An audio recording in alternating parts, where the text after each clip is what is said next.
قسم بالا مال راغلی دي دلته ګوره دا زه د درد درته وایم انشاءالله کامیابي خدا لیکن داسې غلطي دوباره د تکرار نه دي چې زموږ ښار والا یا زموږ علاقې والا مال راغلی دي د دې دروازې سړی راته ویلې چې مولوي صاحب ژړلې ولموږ زنانې راوستلې دا کوچوله پیسې مې هم ځینې اخیستې وې یوې زنانې ولموږ مریضانې ناجوړې دا پیسې خوراک زما او مخ ته یې وپړل ځګر لغته ورته ونیول دویمه خبره زه دا آخري خبره انشاءالله کامیابي خو زموږ په برخه ده یعنې ټوله وایي 3 ورځې صبر وکړه خیر 3 ورځې راغلی اعلان وشو چې وروره پاسپورټ ختم ځئ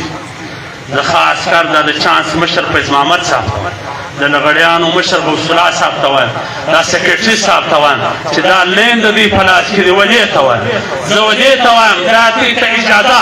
چې به بیا دغسې هیله ګله ژوند دا ماشومان چې موږ پر دې ځای وینو قسم په الله د سترګو څه اوښکې په راځي دا ستا مستقبل دی پر دا لاره خلک روان وي دوی یو بل ته بېلوي دي ما بې له غچې سره نیولي یو بل ته په بړا سره وایي یو بل ته ښکنځل کوي موږ د دې مستقبل سوا د بد اخلاقي شی نه وینو د دې مستقبل سوا د شر شی نه وینو د مؤمن مسلمان دپاره سوا صرف روزي نه ده صرف تجارت نه دی صرف کاروبار نه دی انسانیت هم ضروري دی اخلاق هم ضروري دی رحم دلي هم ضروري ده قسم بالا د یو مظلوم ته وجې سره الله ټوله ښار ته سزا ورکوي دا اوس مې ابرسوي کتاب کې وکتله وایي موسی علیه السلام استغفار راوایستله شکر یا الله باران وکړي آب ورته راغلی د الله د طرفه څه چې موسی ته خو باران غواړې لیکن په دا کله کې یوه ښځه ده یوه کونډه ده یوه بوډۍ ده د هغې کور د باران تاب نه لري موسی علیه السلام ځوانان ور واستول د هغه بوډۍ کور پر ننېدو الله کولی شي چې پر دا ټولو باران وکړي دا د بوډۍ کور وساتي لیکن الله جل جلاله و دې بندګانو ته انسانیت ورښي و دې ته همدردي ورښي و دې ته همکاري ورښي الله د طرفه څه ورته وایي ورشه د بوډۍ کور ور جوړ کړه چې کله دوی د بوډۍ کور جوړ کړي الله باران وکړي د یوې بوډۍ د وجې سره پر ټوله علاقه الله باران نه کوي نن څومره بوډیانې په دې ښار کې خوارې نن څومره مظلومان په دې ښار کې څومره مسلمان یې دلته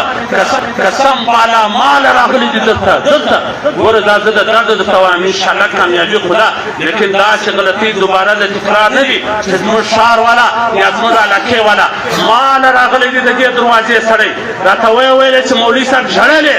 ولموږ زنانې راوستلې دا کوچوله پیسې مې هم ځینې اخیستې وې یوې زنانې ولموږ مریضانې ناجوړې دا پیسې خوراک زما او مخ ته یې وپړل ځګر لغته ورته ونیول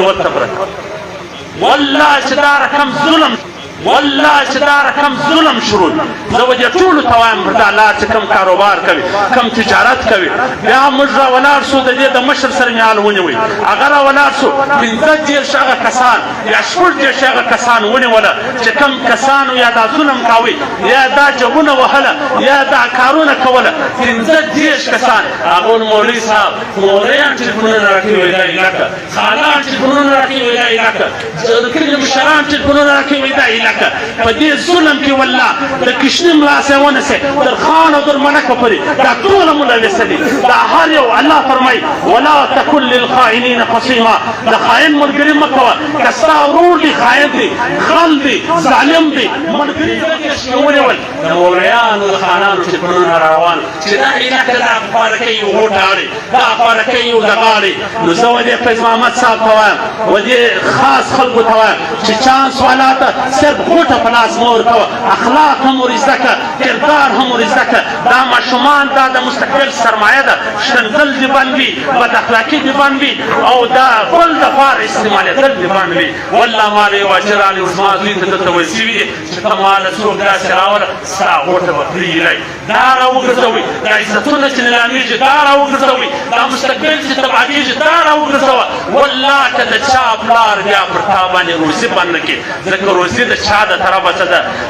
دروازې د چا د طرفه خلاصېږي د الله د طرفه څه الله فرمایي اعمالکم عمالکم ستا اعمال پر تا حکمرانان دي ستا اعمال پر تا وزیران دي ستا اعمال پر تا باندې فوجان دي ستا اعمال پر تا باندې پولیس والا دي ستا اعمال پر تا باندې لیویز والا دي الله قسم سي الله به د اسمانه څه پر موږ هغه فیصلې راولي چې زموږ هم پکې خیر وي د ټولو هم پکې خیر وي که څه خبره سوې وي بخښه غواړو دا صرف هغه د زړه درد و چې تاسو سره مې شریکي الله دې په موږ کې اتحاد او اتفاق راولي الله دې امن راولي الله دې د دا مؤمنانو دا مسلمانانو روزي جاري کړي په اخر کې بیا دا وایم چې لږ ډسپلین پکار دی لږ قانون پکار دی لږ د ماشومانو تربیه پکار ده دا چې یوه ورځ چانس نه وي دا چې کور ته سره پاته سي په دای د ډبرو سره ولي په دای د ګارو سره ولي هېڅ یوه بلاوې د انسانان نه دي نو دا حافظ محمد صاحب ته زه وایم چې لږ د دوی د اخلاقیاتو غم هم کوه په دا لاره چې دا خلک تېرېږي چې دا ماشومان ډبرې سره غورځي یا د شا د خوا په لغتو سره وایي تر ګریبان یې راونیسوه زویه بله غوټه دې رسوه په سمه ځه او راځه نو انشاءالله تعالی بیا به روزي هم وي امن به هم وي سکون به هم وي خوشحالي به هم وي الله دې پر دې خبرو د عمل کولو توفیق راکړي واخر دعوانا ان الحمد لله زه چکچکې نه غواړم چې مې چکچکې غوښتلی چې ای مې اوس وایي د پاسپورټ د منلو والا څه ورڅه کوم دی به ګرځو چکچکې موږ ضروري خبره درته کوو هغه ضروري چې د عملیه کې ژوند نه برابر